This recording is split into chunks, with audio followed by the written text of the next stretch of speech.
ఓ miss, ఏమిటో English. దేన్నైతే miss చేయకూడదో దాన్నే మిస్ అన్నారు. అదే తెలుగులో అయితే తరుణి అంటే తరుణమైనది ఏమంటారు?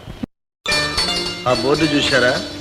భాగ్యనగర్ ఏ భాగమతి ప్రేమ కోసం కట్టింది. ప్రేమ త్యాగం లాంటి పిచ్చి పిచ్చి మొక్కలు ఈ నెలలో మొలిచినా ఎదగవు, ఎదిగినా పండవు. ఇక్కడి నుంచే మా అధికారం ప్రారంభమవుతుంది. అహంకారం విజృంభిస్తుంది. ఈ ముందు కనిపించే వందల వేల ఎకరాల నేలంతా మాదేనట. కానీ చివరకు మనిషికి కావలసింది అటు 6 అడుగులు, ఇటు 2 అడుగులు. ఇక్కడ తల్లిని కొడుకు చూడడానికి కూడా ముందుగా అనుమతి కావాలి. ఇది మా కుటుంబాలలో ఉన్న ఆచారం కాదు, అహంభావం.